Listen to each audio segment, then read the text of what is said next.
नमस्ते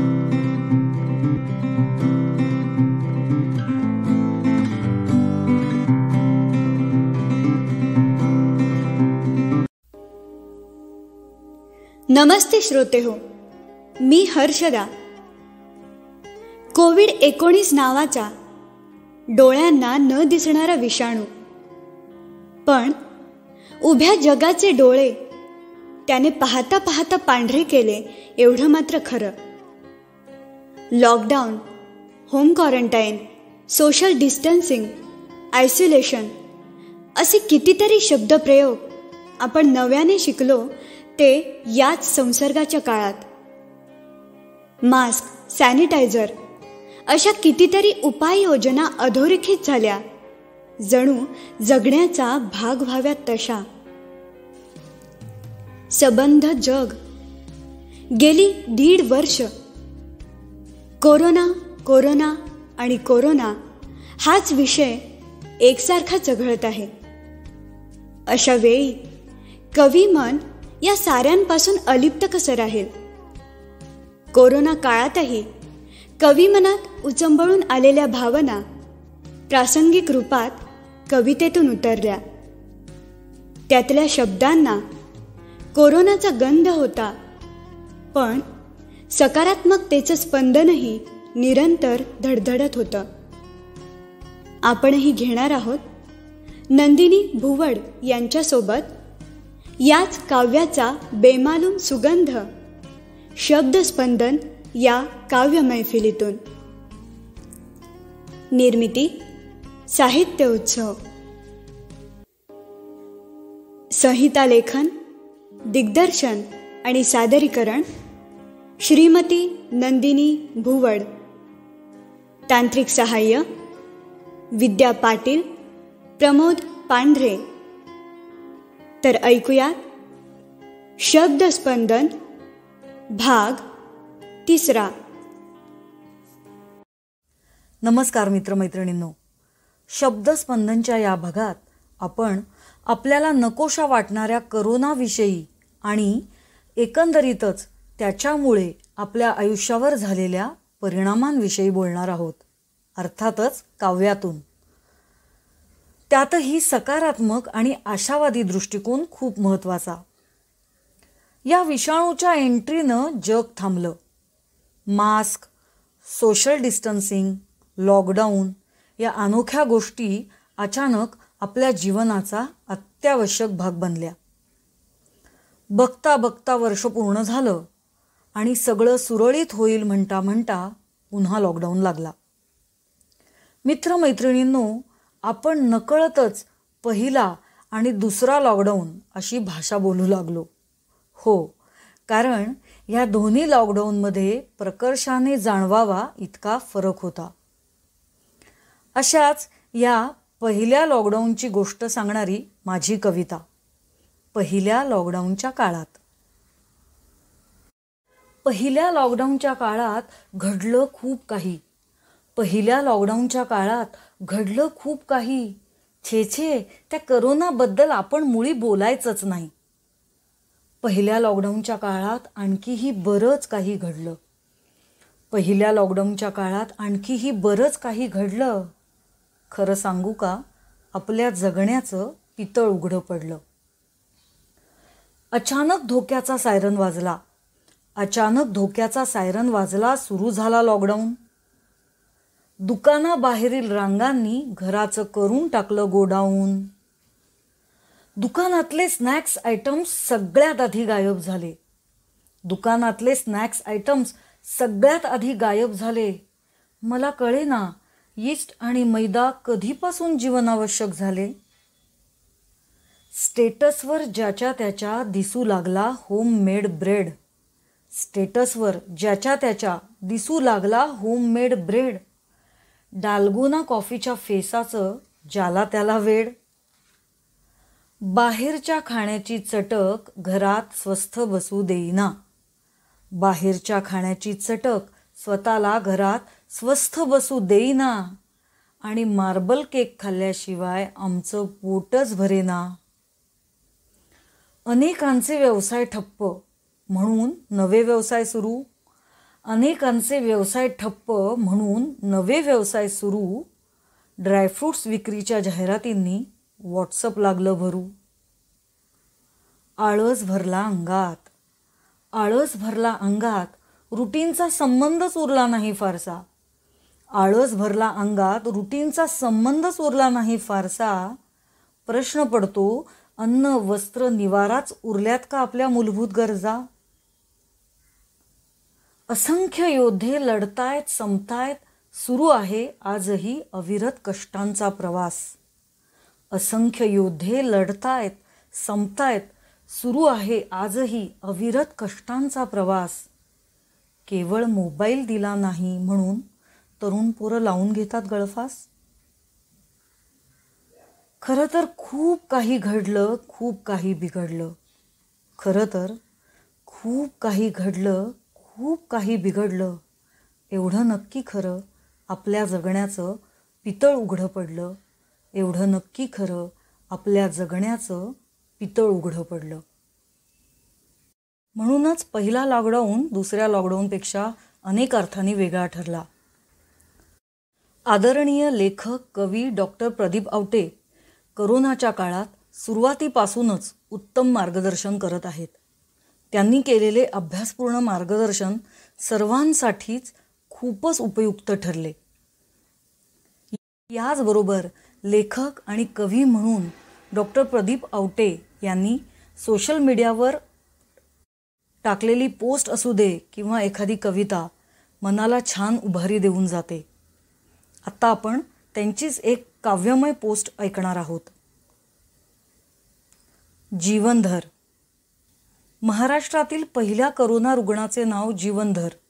खरं म्हणा की खोटं, नाहीतर बदलून ठेवलेलं म्हणा. सहजीवनाची 25वी साजरी करायला तो तिच्या सवे दुबईला गेला आणि जगभर थैमान घालत असलेला करोना या जीवनधराचा हात धरून इथवर आला. हा योगायोग विचित्र नाही, तो मोठा अर्थपूर्ण आहे. सूक्ष्म रूप धारण करून मृत्यू अवतीभवती वावरत असताना जगण्यावरील आपली श्रद्धा बळकट करणारा योगायोग आहे हा. It reaffirm our faith in life. जगणं असं आतून मुसंड्या मारत असतं, अवखळ खुंडाने गाईला लुचावत असं. आज हा जीवनधर खडखडीत बरा होऊन घरी परततोय.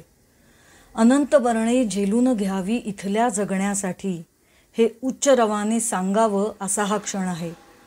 लोकांनी गुढ्या उभारल्या आहेत. कडुनिंबाला मोहर आलाय.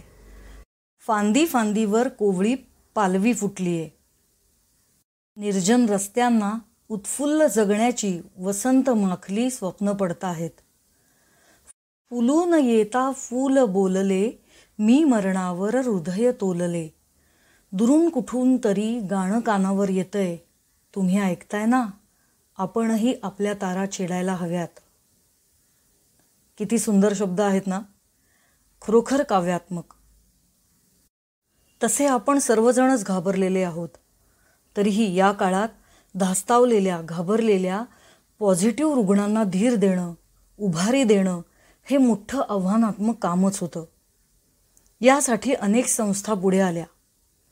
जनकल्याण समिती आणि समर्थ भारत पुनर्बांधणी यांच्या वतीनं सुरू असलेल्या करोना सेंटरवर पॉझिटिव्ह पेशंटच्या आरोग्याबरोबरच मानसिक आरोग्य सुदृढ राहण्यासाठी समुपदेशन केलं जायचं. कवितेच्या माध्यमातून संदेश दिला तर तो जास्त प्रभावी ठरेल अशी कल्पना टीम लीडर अभयजी ठकार यांनी मांडली. त्यानुसार आदरणीय कवयित्री अमृता खाकुर्डीकर यांनी प्रेरणादायी, मनाला धीर देणाऱ्या आशयाच्या कविता लिहिल्या. पहिल्या करोनाच्या लाटेत सलग 100 दिवस त्यांनी काव्यलेखन केले आणि आता दुसऱ्या लाटेतही रविवारची कविता या सदरात आठवड्याला एक अशी कविता त्या सादर करत आहेत. फक्त पॉझिटिव्ह रुग्णांसाठीच नव्हे तर त्यांच्या कुटुंबियांना आणि सर्वांनाच अमृताताईंच्या कविता नक्कीच प्रेरणादायी ठरतील. ऐकूयात अमृताताईंचीच एक कविता. थांबते आहे मृत्यूचे तांडव हळूहळू. थांबते आहे मृत्यूचे तांडव हळूहळू, सजतील आता लग्नाचे मांडव हळूहळू. मलूल पडले होते स्वप्नांचे पंख, मलूल पडले होते स्वप्नांचे पंख, घेतील भरारी पुन्हा विसरून विषारी डंख. एक एक काटकी गोळा करून पक्षी, एक एक काटकी गोळा करून पक्षी, विणतो नव्याने उद्ध्वस्त घरट्याची नक्षी. पाखरांकडून घेऊ हा धडा, पाखरांकडून घेऊ हा धडा, खचलेला माणूसही सावरेल थोडा थोडा, खचलेला माणूसही सावरेल थोडा थोडा. किती सुंदर कल्पना. पण अमृताताईंनी जे लिहिलं त्यातून आपण बोध तर घेतला, थोडे दिवस शहाण्यासारखेही वागलो, पण जरा थोडे मोकळे होऊ लागले की आपण सारं विसरून पुन्हा त्याच चुका करायला लागलो, अगदी बेलगामपणे वागायला लागलो. परिस्थितीचं गांभीर्य नसल्याची ही खंत अमृताताईंच्या कवितेतून येते तेव्हा आपण नेमके काय साध्य करू पाहतोय हेच कळत नाही. अमृताताईंची दुसरी कविता नियम पाळण्याचा इशारा वजा संदेश देणारी. आपण सगळे कसे छान गप्पिष्ट मस्त मोकळे ढाकळे, आपण सगळे कसे छान गप्पिष्ट मस्त मोकळे ढाकळे, पिंजऱ्यात असलेले बंदिवान प्राणी नव्हे की संग्रहालयातले. आप्तजन मित्रगण प्रियजन किती दिवस साऱ्यांचा विरह सोसला, आप्तजन मित्रगण प्रियजन किती दिवस साऱ्यांचा विरह सोसला.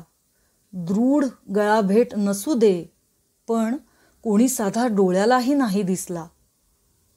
आता खुले झाले थोडेफार काही जसे, आता खुले झाले थोडेफार काही जसे, आनंदाला पार नाही जग झाले वेडे पिसे, आनंदाला पार नाही जग झाले वेडे पिसे. गर्दीने भरून गेले बाजार हाट, गर्दीने भरून गेले बाजार हाट नदी घाट, मनाचा बांध फुटून फेसाळते उत्साही लाट, मनाचा बांध फुटून फेसाळते उत्साही लाट. उरला सुरला संयम सुटला, उरला सुरला संयम सुटला, तोडले सारे कायदे कानून, उरला सुरला संयम सुटला, तोडले सारे कायदे कानून. तर घेऊन येईल तिसरी लाट नवा भयंकर विषाणू, तर घेऊन येईल तिसरी लाट नवा भयंकर विषाणू. मित्रमैत्रिणींनो, आता आपण ठरवायचं आहे की या सगळ्यातून आपण कसे बाहेर पडणार आहोत आणि काय घेऊन बाहेर पडणार आहोत. अनेक सेलिब्रिटींनी या काळात अशाच खूप छान छान कविता लिहिल्या. अनेक कलांमधून, विडंबन काव्यातून, गाण्यांमधून, अगदी चित्रातून, व्यंगचित्रातून, एवढंच कशाला फेसबुक इंस्टाग्रामवरील पोस्ट आणि मीम्समधूनही आपण खूप व्यक्त झालो. पण त्या शब्दांना दाद देण्याबरोबरच त्यातील अर्थ मनात खोल उतरायला हवा, त्याचा परिणाम कृतीत दिसायला हवा. 19 साल उलतापालत करणारे ठरले. अनेक गोष्टींपासून आपण दूर झालो, पण अनेक गोष्टी मिळवल्याही. तिसरी लाट चौथी लाट बास झालं आता. थोडा संयम, थोडी शिस्त कदाचित उद्याची स्वच्छ मोकळी पहाट घेऊन येईल, हा आशावाद मनात कायम ठेवायला हवा आणि त्यानुसार वागायला हवं. मित्रमैत्रिणींनो, कल्पना करा की वर्ष संपतं त्या दिवशी रात्री आई आपल्या बाळाला येणाऱ्या नव्या वर्षाची चाहूल देताना आशेचा किरण दाखवत असते. येणारं नवं वर्ष खूप आनंद उत्साह घेऊन येईल ही आशा त्याच्या मनात जागवत असते. मी अशाच प्रकारचं एक अंगाई गीत लिहिलं आहे, ज्यात ही आई म्हणजे आपलं मन आणि हे बाळ म्हणजे आपलं अंतर्मन. आज या परिस्थितीत आपण आपल्या मनाला नेमकं काय समजवायचंय ते या अंगाई गीतातून मांडण्याचा मी प्रयत्न केला आहे. शब्दस्पंदनच्या या भागातील शेवटाकडे ऐकूयात माझं हे अंगाई गीत. वर्ष सरले रात्र उरली, वर्ष सरले रात्र उरली, गतवर्षाची करूया होळी. नीज आज शांत बाळा, उद्या नवी पहाट रे. नीज आज शांत बाळा, उद्या नवी पहाट रे. गमावलेल्या सावल्यांचे दुःख सरू दे पाठी. गमावलेल्या सावल्यांचे दुःख सरू दे पाठी. चैतन्याने घेऊ भरारी कणखर जगण्यासाठी. चैतन्याने घेऊ भरारी कणखर जगण्यासाठी. मागे उरल्या रिक्त खुणांचा शोध ठरेल व्यर्थ रे. मागे उरल्या रिक्त खुणांचा शोध ठरेल व्यर्थ रे. नीज आज शांत बाळा, उद्या नवी पहाट रे. जरी थांबले सारे जगणे, उमेद नाही ढळली. जरी थांबले सारे जगणे, उमेद नाही ढळली. निसर्ग आणि नात्यांची नवीच किंमत कळली. निसर्ग आणि नात्यांची नवीच किंमत कळली. या क्षणांचे घे उशाला, सदैव तू भान रे. या क्षणांचे घे उशाला, सदैव तू भान रे. नीज आज शांत बाळा, उद्या नवी पहाट रे. नववर्षाची सुरेल नांदी, उद्या असू दे ओठी. नववर्षाची सुरेल नांदी, उद्या असू दे ओठी. आनंदाने आता होऊ दे आप्तजनांच्या भेटी. आनंदाने आता होऊ दे आप्तजनांच्या भेटी. अंधाराच्या कुशीत होतो उजेडाचा जन्म रे. अंधाराच्या कुशीत होतो उजेडाचा जन्म रे. नीज आज शांत बाळा, उद्या नवी पहाट रे. नीज आज शांत बाळा, उद्या नवी पहाट रे. धन्यवाद. दर्जेदार साहित्याचा आणि कलाकृतींचा आस्वाद घेण्यासाठी जॉईन करा साहित्य उत्सव व्हॉट्सॲप किंवा टेलिग्राम ग्रुप. जॉईन करण्यासाठी संपर्क करा 98 81 60 20 25 या क्रमांकावर. संपर्क क्रमांक पुन्हा एकदा 9881 60 2025. साहित्य उत्सव हे यूट्यूब चॅनल आजच सबस्क्राईब करा. साहित्य उत्सवच्या फेसबुक पेजला जरूर भेट द्या, कारण ज्ञान आणि मनोरंजन यांचं अतूट नातं म्हणजे साहित्य उत्सव.